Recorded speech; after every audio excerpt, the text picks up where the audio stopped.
Hello students and welcome to another video of IELTS with Coach Brad.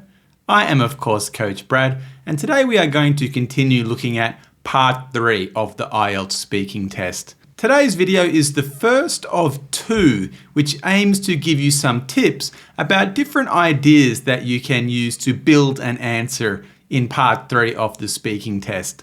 Sometimes students don't know what to say, but if you watch this video, in addition to my next video, I think you'll always have an answer. Just remember, you are expected to do most of the speaking in part 3 of the test. So although I'm going to give you some tips, my answers are going to be quite short. You will probably want to have slightly longer answers than what I am giving today. But I wanted to make this video short and give you as many examples as possible. If you enjoy my videos, then feel free to like, share and subscribe. If you have any questions, leave them in the comment section below the box. So, let's begin.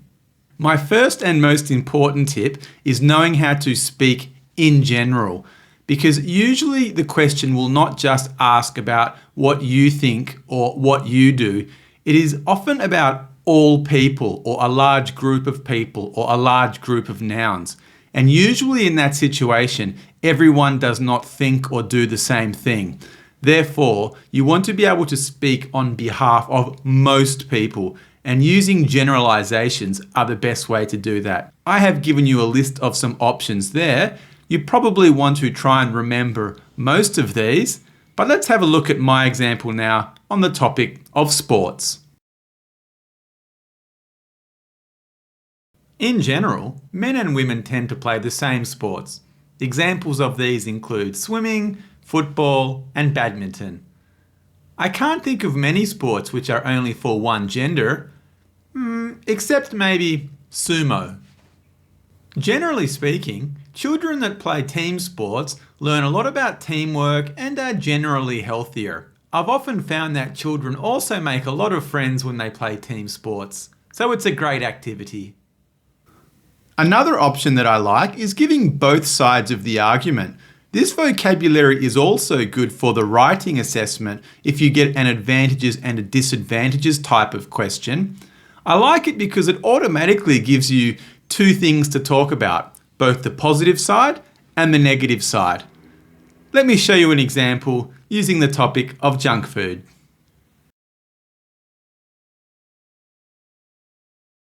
Well, it depends on how much unhealthy food the person eats. On the positive side, one slice of birthday cake's not going to harm you. But on the other hand, if you ate a whole cake every day, you would probably get diabetes. I think food can affect your mood. It just depends on how good the food tastes. On the one hand, imagine if you gave a kid an ice cream after school. He would be so happy. Although, if you replace that ice cream with a carrot, suddenly, I don't think their mood would be so good anymore. Another option to give you two ideas to speak about is to talk about how the past is different to the present. You will need to be using past tense and present tense in your answer, so don't forget that. But I think most of you by this stage should be pretty good with that grammar. Let's have a look at my example using the topic of television.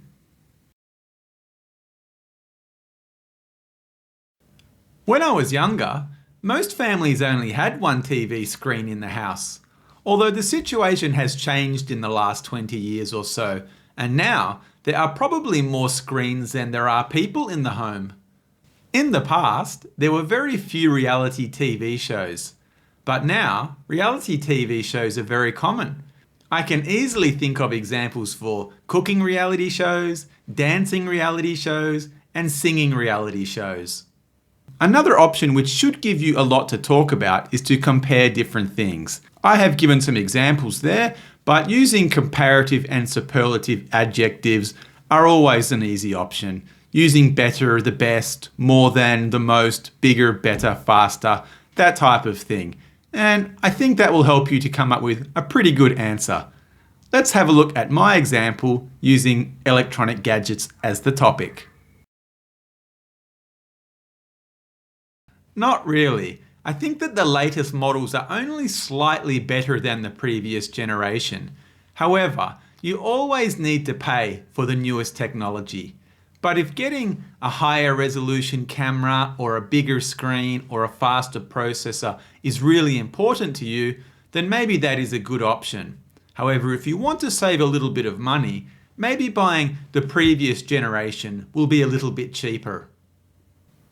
A smartphone is perfect for me because I don't need high quality photos, whereas someone with a passion for photography would definitely want a higher quality camera. For instance, when I go sightseeing with my friend, I just take my smartphone because it's so convenient, while he takes his SLR camera and expensive lens so he can get close-up shots of nature. And my final tip today is to give some information that you received from somewhere else. Maybe it was the news, maybe it was something that you read on the internet, or maybe just something that a friend or your mother or your brother told you. And maybe that will inspire you to come up with a good answer. Let me show you an example using the topic of crime.